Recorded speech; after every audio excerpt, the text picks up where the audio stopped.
In April 2017, I was invited by my patron Arthur von Eschen to come over to Minnesota to celebrate the opening of his Viking martial arts school Asfolk in Eagan, Minnesota.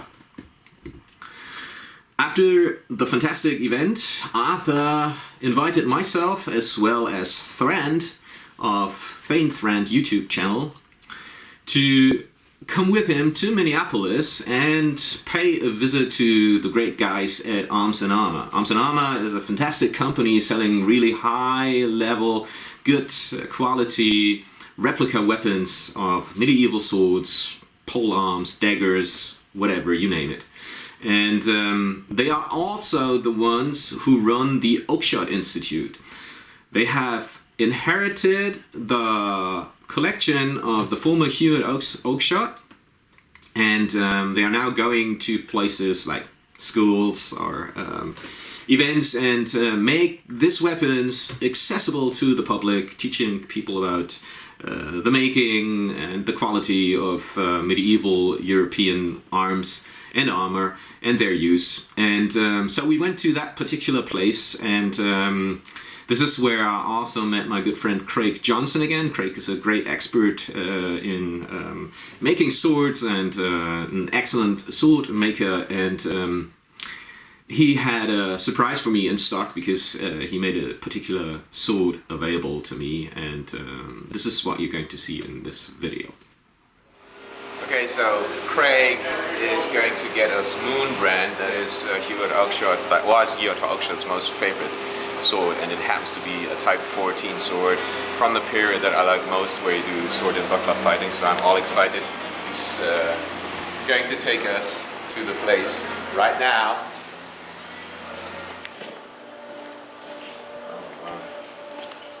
Okay, it's all locked up and stuff, and then you know, when we're transporting it anywhere else, it's Yeah. it's, you know, in a case or something like that. Roland's like, "Where's the shrine? Where's the shrine?"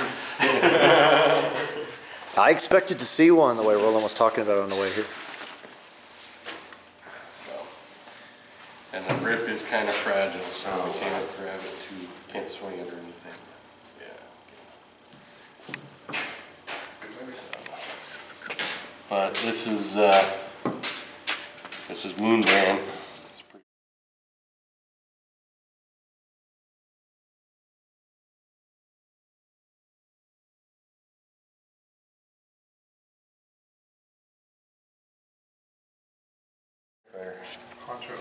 Can I lift it up to feel the weight? Yep. And you're saying this is the one where the handle is... It's a little, yeah, it's getting pretty It's one of fragile. the two we have in the collection that have their original either 13th or 15th century grips, so we treat them carefully. Yes. Or it might be a 14th century regrip, but fundamentally it's... Yeah, so this is something that is a rarity. You very rarely see anything like that. Well, we can open it up. We've got the Airbrock, which is a sort of a 1450s, 1460s longsword with the original grip behind you in the case. So That's a little layer of leather on top, right? Mm-hmm. Yeah, very thin. Okay, yeah.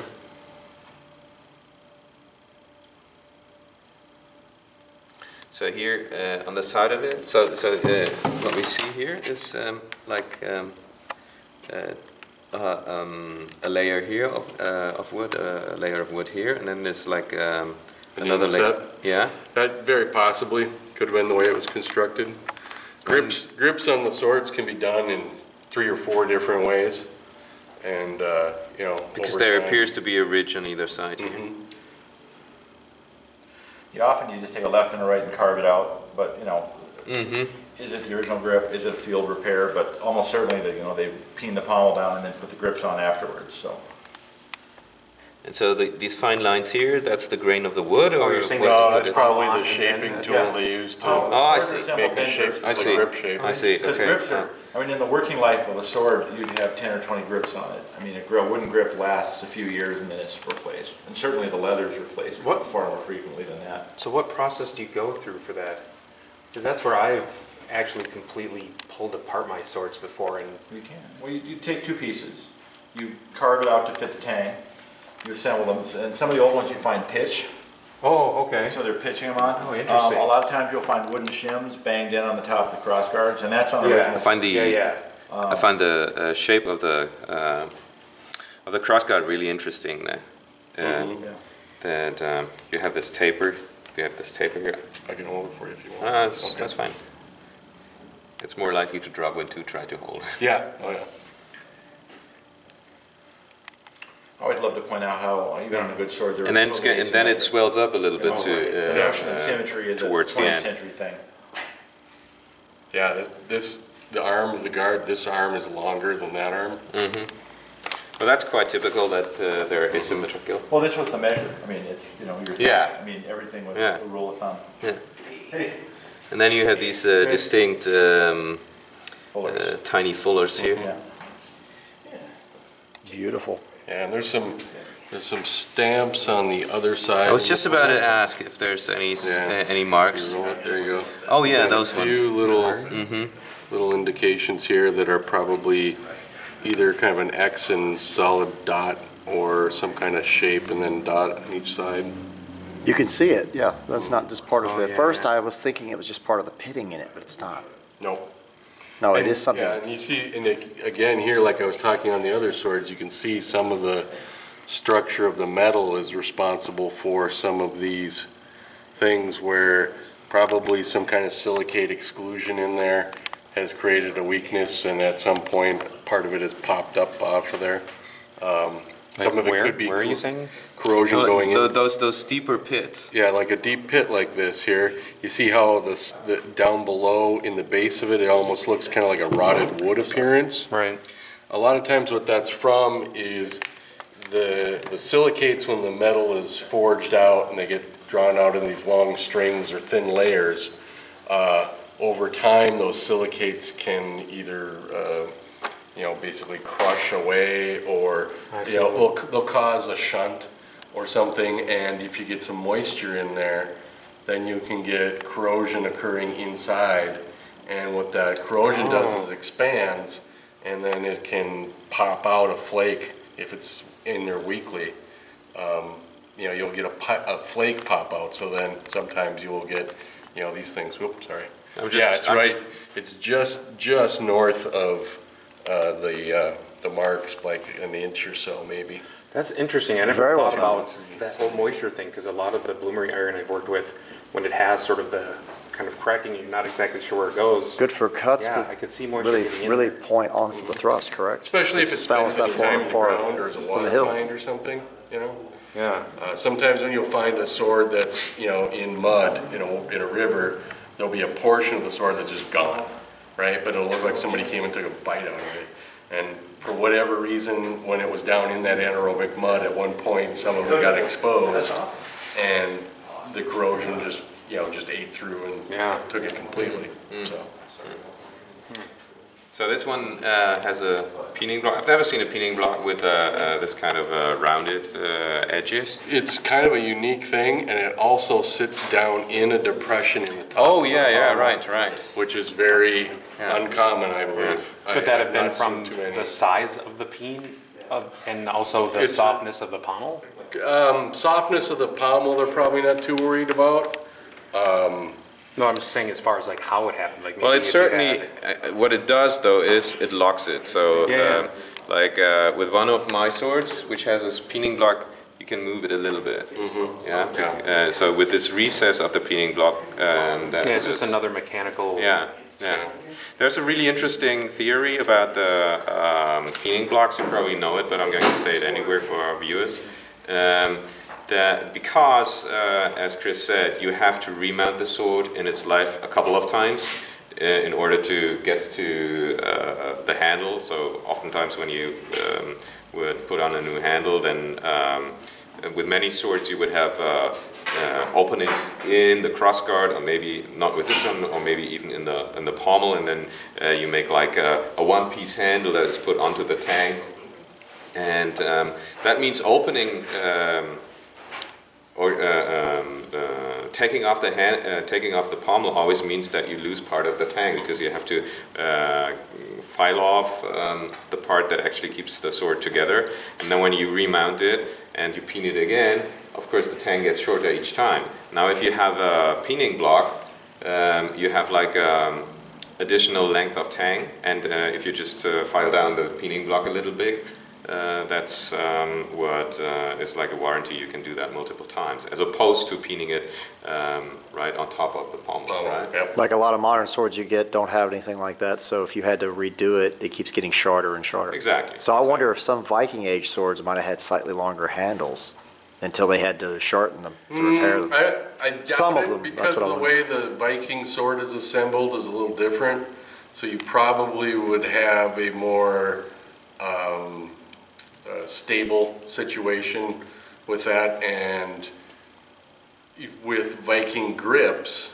That's what I mean. I wonder if some of the grips well, could have see, gotten shorter from the original grip. You know, we got Because they would just less- shorten the grip to Right, accommodate but we it. have less information about how a Viking grip would have been applied than we do like on these kind of swords.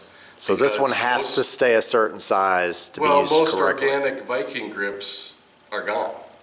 You know, we have the metal ones, we have the metal fittings, but the organic materials, the wood, the leather, if they were done in leather, you know, are gone.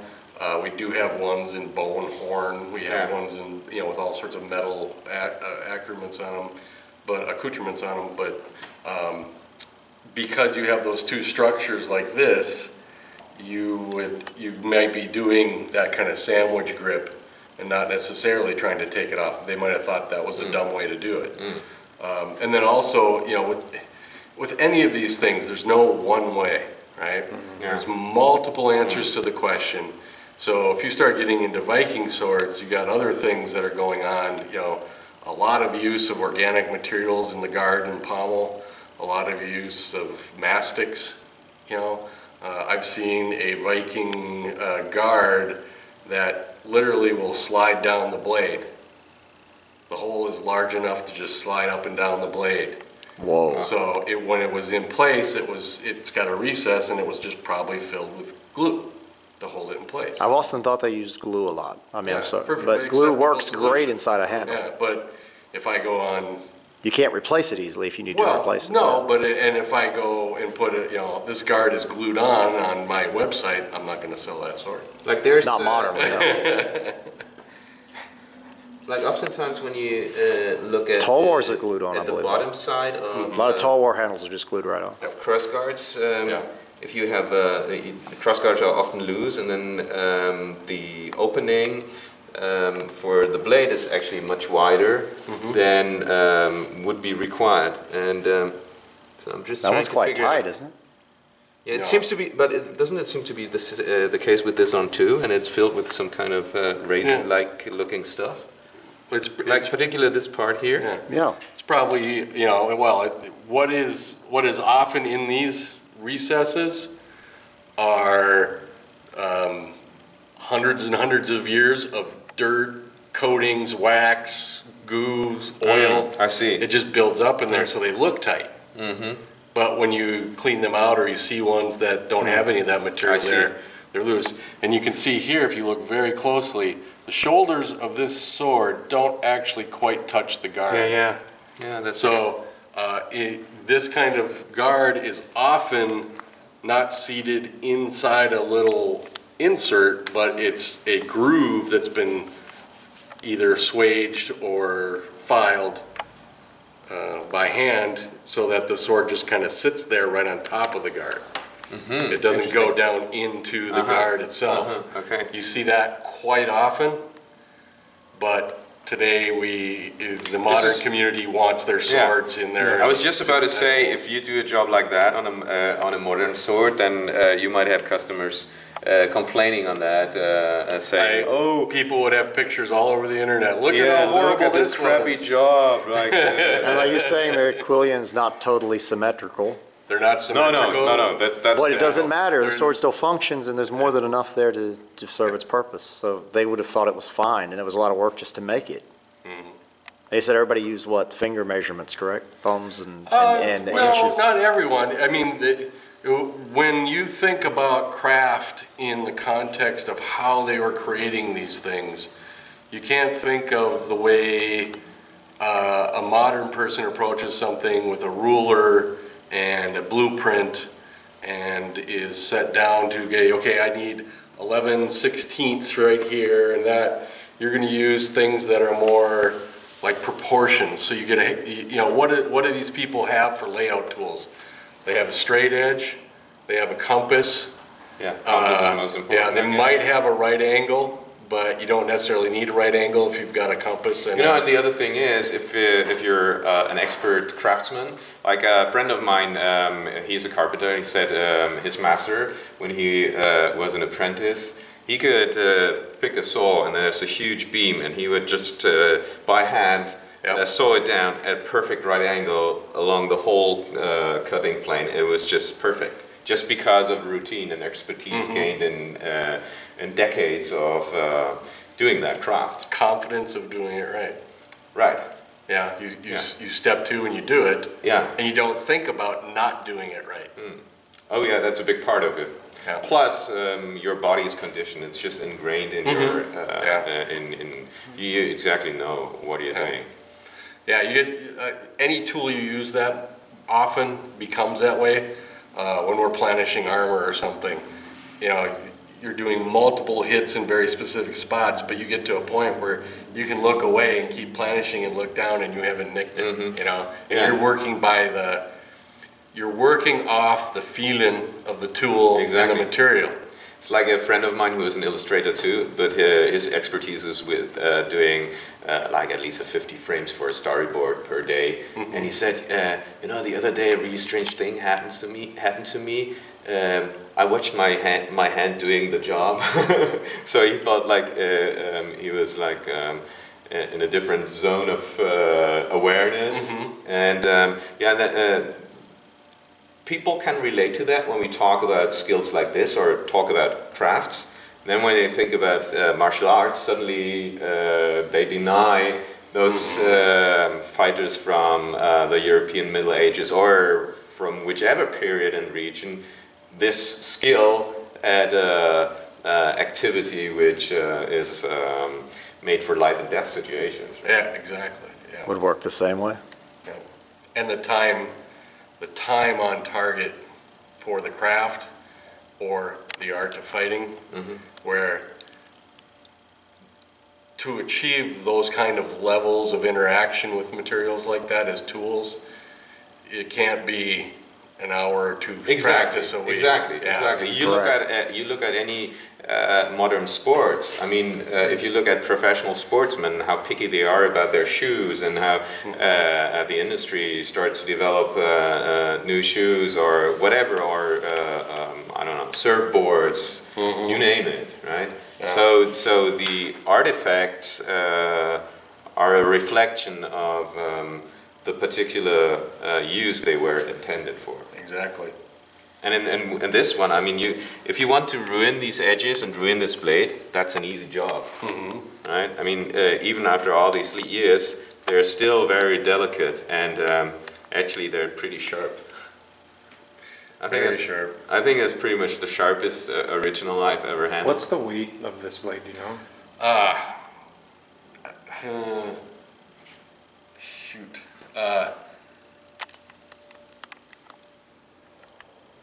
2.2 maybe? I have all the specs in the office. I got a spec sheet on it. I'd be really interested in that. Yeah. Would you mind me doing a tracing of that on paper? No. No? That would be super cool. And I want to actually get to hold it in a second too. Oh yeah, I can. Should I film me holding it? Yeah, sure. Oh.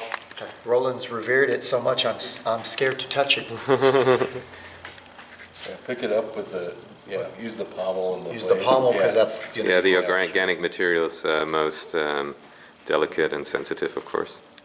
Ooh, you can kind of feel that it's not. When I felt it, I could feel it like give a little bit.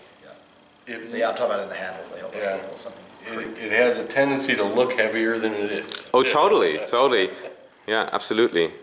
You can't really hold it like, grip it like a sword, but it is not very heavy now. Oh, absolutely. Your balance is quite close to the actual. Yeah, with a large pommel like that, it's definitely going to be back, but About 2 inches in front of the blade, I would say, right? yeah, I got the specs. Or 2 tongues if you're liking. Yeah. And this one definitely is a solid pommel, so that's not a Yeah. hollow one, right? Yep. Like Yeah, it feels with solid. some you cannot tell, but with this one Yeah, it's you can it's say definitely that's a solid. massive solid disc, Yeah, right? and when you get down here, And it is very sharp. when you look in here very closely, you can kind of get in there with a glass and see detail. It's pretty tight to the tang. It's not many swords from this period of time. The pommels will have a deep concavity as they go in up here. There's one at the Institute of Arts right now on loan from the Met. So it's pretty And hollow through the center is what you're saying? No, it's got there's no That's just a hollowness. cavity here. Yeah, no, a lot of them will have cavities, but this one does not. This one doesn't, okay. Yeah. There's a kind of a real rough Brazil nut pommel on this single-handed sword from probably about, even earlier than this. And when you get down on your knees in Did the you wanna see museum the and look sun? up, like all of us do, and are trying to see angles that they don't have for display, you can see that the interior of the pommel is this deep kind of almost canoe shape inside this Brazil nut, going up inside there, where possibly the grip went up inside there, or possibly they would have filled with some kind of mastic again, just fill it up with glue so it's solid and keep it from rattling and all those kind of things, What kind of glues would they use? Do we have any idea? Probably high glues, but I mean, we've taken, dealing with originals and like grips that have come off of originals and they're trying to conserve them in some way. And we have found like the interior of the tang wrapped in grass Make it tight. to make it tight. So, now, we don't do that today, but I have You a know? trick, if I get something loose, instead of working on it, I'll just wrap thread into the handle to tighten the... So if you put it back down on the table and then just feel with your finger the blade. I mean, this is something that if you just go over the blade and feel those most shallow ridges and how did you phrase it? The non-existent fuller? kind of a central concavity to the Right structure. here, if you go over Oh, it. right here, right here. No, if you right. just, But if you just, go side to side. Ooh. You can feel it's almost it has a fuller, but you just don't really see it. Yeah, It's like an I-beam shape, but it's just so very subtle. subtle a curve that you don't actually... so these are the details that you never can convey via photos or camera, Oh, you you can just feel have it. to feel it. If that was behind glass in a museum and you looked at it, you'd say, well, it's a hexagonal shaped blade. Exactly. Two flat sides, go down to the edges. But, It's it's not. very difficult to sense even with your eyes when it's sitting here on the Yeah, table. right. But But when you there's feel it... just the ever so much of a concavity there all the way across. And again, that kind of reinforces that idea I was talking about the other day, where think of this portion right here as a reinforce for your edge, as Yeah. opposed to that As you were a- trying yeah. to remove material here. I see, yeah. Because very much like an I-beam, if you could see the metal, you've got two pieces that are thicker, and then the shallow in the center, but it makes that type of... I can so understand that you Without love making the it sword. heavy, just bulking it out. I can so understand that you also love the sword. Oh, yeah. It's Because, I mean, when I saw it on photographs, I thought like, yeah, that's a pretty neat sword and has some distinct features like these fine fullers. Then I always thought like, well, yeah, but the pommel actually looks a bit off. But if you see it in the flesh, it's actually a beauty. It is beautiful. It And, makes me wish I could pick it up by the hilt, but you can't. And how long is our hilt Yeah. here about? Um, I can guesstimate on it. It's a It's- little over 3 inches? That's yeah, I think 3.4 or 5. Yeah, that's what I'm saying. It's like 3. If you want, I can go grab the sheet with the specs on it right Oh, now. I'd Well, love if they that. want to see a hand, I'd love that. not on it, Yeah. just where it would be. Yeah, but I gotta dig it. It just accommodates the width of my hand. I'll be And right my width back. of my hand would just So be it's accommodated by it. That's it. Monitor. I was doing that just to show a size for people, not to actually Yeah, hold I it. see. Yeah. It's exactly Yeah, that. you would usually use an And you elongated would use- grip. You would. So your hand would have to go back onto the disc. Well, you guys did a replica, didn't you? But this is not here. Has been sold, right?